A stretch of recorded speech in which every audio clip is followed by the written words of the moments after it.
안녕하세요. 알토스 비즈의 박한진입니다. 그동안 저희가 해외 크라우드 펀딩 관련된 동영상을 여러 번 올려드렸는데요. 많은 분들이 봐주셨습니다. 크라우드 펀딩을 준비하는 과정, 그리고 플랫폼을 통해서 론칭을 하고, 그리고 마케팅을 해서 펀딩을 올리는 방법 등을 알려드렸는데요. 많은 분들이 봐주셔서 좋았고, 영상을 보시고 저희들 찾아오셔서 상담도 하시고 캠페인도 진행하시고 그런 분들이 많았습니다. 그래서 저희는 이제 알토스 채널이라는 것을 운영해서 글로벌 유통 매뉴얼이라는 이름으로 영상을 만들려고 합니다.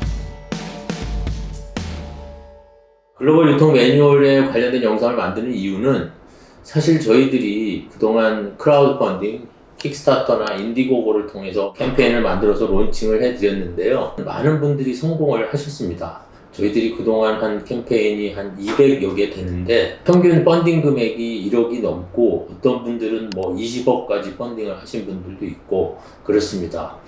근데 사실 실상이 조금 안타깝습니다. 왜냐면 크라우드 펀딩을 성공적으로 마치고 나서 실제 미국 시장이나 해외 시장에서 제품을 성공적으로 유통시키고 있는 회사는 사실 손에 꼽습니다.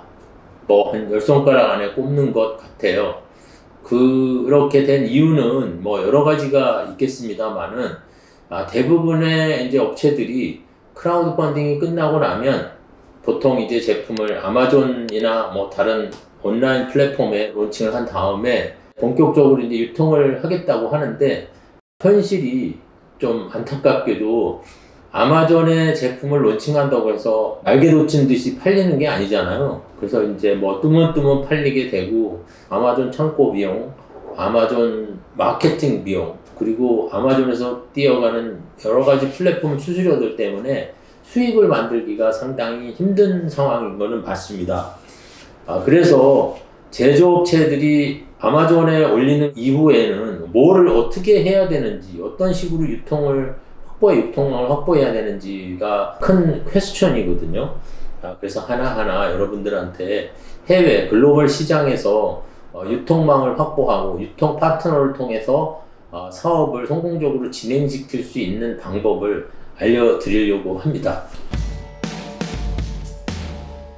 그래서 오늘은 첫 번째 시간이라서 유통 채널이라는 게 과연 뭔가, 내가 어떤 유통 채널을 통해야 되고 내 제품은 어떤 방식으로 유통이 되면 좋겠는가에 대한 고민을 이제 하실 텐데요. 그 시작점에서 글로벌 유통 채널이 어떤 것들이 있고 어떻게 정의되고 있는지를 한번 설명을 해 드리겠습니다. 유통 채널이라는 거는요, 단순합니다. 내 제품이 그 소비자와 어떤 접점에서 만나느냐, 그 접점을 유통 채널이라고 해요. 어떤 채널을 통하든지 소비자하고 만날 수 있는 접점이 필요하잖아요. 그게 온라인이든 오프라인이든. 그래서 그런 여러 가지 채널이 바로 이제 유통 채널이라고 보고요. 한마디로 정의하면 제조업체가 제품을 시장에 공급할 수 있는 공급망 전반이라고 보시면 됩니다. 그리고 이제 또 한 가지 하면 제품을 정말 판매할 수 있는 유통망. 그래서 뭐 온라인 플랫폼으로는 이제 아마존이 있겠고요. 뭐 오프라인으로 하면 이제 상점이라든지 쇼핑센터라든지 이런 게 있을 수 있습니다.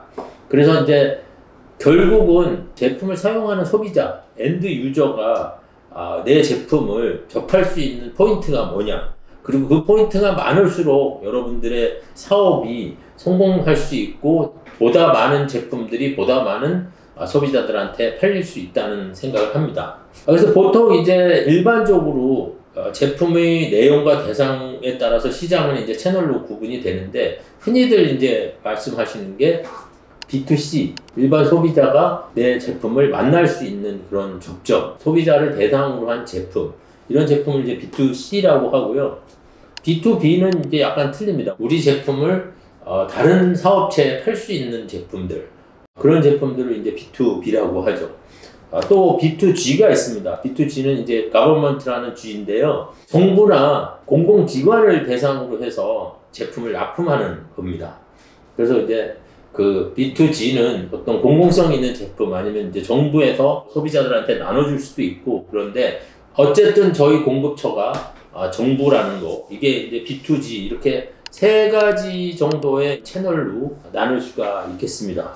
그런데 글로벌 시장을 공략하기 위해서 어떤 방식으로 진입을 하느냐, 이것도 이제 중요한데요. 제가 방금 전에 말씀하셨던 것처럼 크라우드 펀딩이 중요한 또 제품 론칭 플랫폼이기도 합니다. 그래서 뭐 제품을 만드는데 야, 이걸 가지고 이제 어떻게 해야 되지, 이거 어떻게 팔아야 될까, 그런 고민이 계시는 분들은 크라우드 펀딩을 해보시면 여러 가지를 배울 수 있습니다. 물론 뭐 소비자들에게 접점을 만날 수도 있지만 그들의 반응이라든지 우리 제품에 대한 내가 생각하지 못했던 어떤 피드백들, 그런 것도 받을 수 있고 이렇기 때문에 크라우드 펀딩은 만약에 참신한 제품이 있으시면, 그리고 이 제품이 정말 혁신적이고 먼저 써보고 싶어하는 얼리 어답터 분들이 이 제품을 접할 수 있었으면 좋겠다고 생각을 하시면 크라우드 펀딩을 이용해 보는 것도 좋을 것 같다는 생각이 듭니다. 대량 유통을 할 수 있는 효과적인 방법이 뭘까? 제가 오늘 제시할 방법이 뭐냐면 B2D입니다. D. 여기서 D는 디스트리뷰터입니다. 즉 유통상들이에요.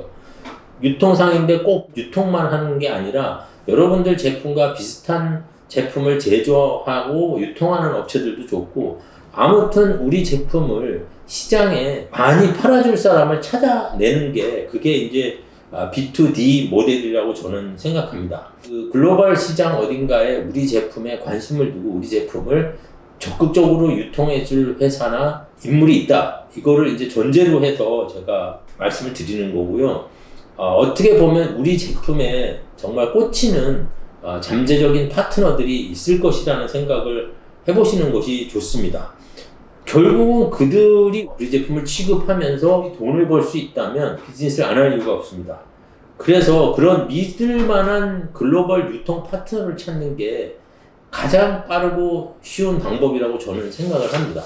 한마디로 이제 유통 파트너를 정의를 하면 현지에서 우리 제품과 비슷한 또는 우리 제품의 제품군에 들어가는 어떤 제품을 유통하고 있는 업체라고 보시면 되고요. 그리고 이제 나름대로 그 업체 자체가 잘 꾸며진 유통망을 이미 가지고 있는 이제 업체라고 보시면 됩니다. 특히 이제 글로벌로 유통망을 가지고 있으면 좋은데, 아니면 그 지역의 현지 로컬에서라도 그 유통망을 가지고 있는 사람이면 좋습니다. 특히 뭐 세계 시장이 나눠져 있거든요. 유럽 시장, 북미 시장, 남미 시장, 또 동남아 시장, 뭐 이렇게 나눠져 있기 때문에 일정 시장에서 우리 제품을 잘 핸들해서 유통해 줄 사람을 이제 찾는 게 가장 큰 숙제고요. 여러 가지 이제 후보군이 있겠죠. 여러분들 제품에 경쟁사도 포함이 될 수도 있고요. 이분들은 이미 유통을 하고 있는 분들이기 때문에 제품 배송이나 그런 쪽의 인프라는 이미 갖추고 있습니다. 그리고 이분들은 장사를 할 줄 알기 때문에 수익 구조를 만들어냅니다. 물론 이제 저희 제품을 납품할 때 그 가격이라든지 조건 이런 것들은 협상을 잘 해야 할 겁니다. 그래서 이제 이런 글로벌 유통 파트너십을 준비하기 위해서는 어떻게 해야 되냐? 일단 제품이 글로벌향 제품이라고 정의가 돼야 됩니다. 글로벌향 제품이라는 게 글로벌에 있는 모든 사람들이 쓸 수 있는 제품이 아니라 명확한 좀 타겟이 있었으면 좋겠다는 생각이 듭니다. 같은 제품이라도 타겟을 잘 정해가지고 공략을 해야 된다고 생각을 합니다. 뭐 한 가지 예를 들면 이제 과거에 어떤 스토리지 디바이스 회사가 있었는데요. 이게 이제 뭐 일반적인 그 데이터 스토리지 디바이스 회사인데, 그 회사가 미국 시장을 진입하기 위해서 할리우드에 있는 영상이나 엔터테인먼트, 애니메이션 업체들을 공략하기 위해서 그냥 같은 스토리지인데 영상 엔터테인먼트 전용 스토리지라는 그런 타겟팅을 해가지고 진입을 해서 성공한 케이스가 있습니다. 그런 식으로 같은 제품이라도 시장 조사와 연구를 통해서 우리 이 제품은 어떤 특정 분야에 특화된 제품이라는 식으로 마케팅을, 포지셔닝을 시작하셔서 그 분야에서 자리를 잡게 만드는 겁니다. 그리고 그렇게 하면 오히려 현장에서 유통 파트너 찾기가 쉽습니다. 그리고 이제 오랜 연구와 시간을 또 들여야 됩니다.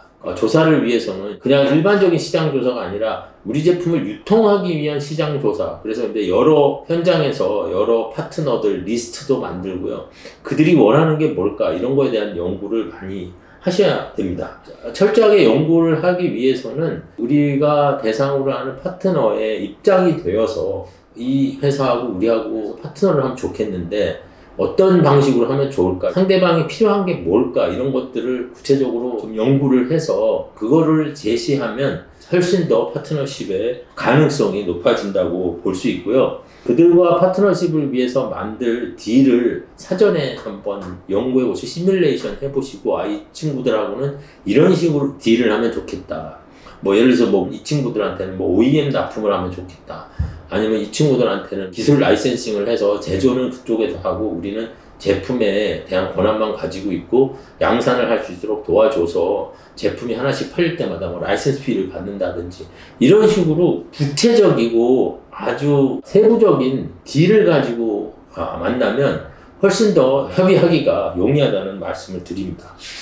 그리고 이제 일반적으로 이를 위해서 자료 준비를 좀 많이 하셔야 됩니다. 우리 제품에 대한 자료라든지 우리 기술이라든지 그리고 이제 우리가 가지고 있는 특허라든지 이런 것들을 잘 정리해서 그들한테 어필할 수 있도록 하시고요. B2D 그러니까 결국은 이제 우리 비즈니스를 유통해줄 그 유통업체 또는 이제 제조 유통할 업체를 찾는 거기 때문에 그들이 뭘 필요로 하는지 잘 파악을 해서 접근을 하시면 좋겠고요. 그리고 이제 뭐 상대 회사가 대형 업체라면은 여러분들이 이 딜을 통해서 회사를 엑시트할 수 있는 모델까지 만들 수 있다는 생각을 해봅니다. 자, 오늘 글로벌 유통 매뉴얼에 대해서 첫 번째 시리즈로 제가 말씀을 드렸는데요. 저는 지론이 그겁니다. 여러분들은 유통 파트너를 만나셔야 돼요. 정확히 우리 제품을 제대로 유통해 줄 수도 있는 유통 파트너를 만나는 게 가장 좋은 방법이라고 저는 생각을 하고 있고요.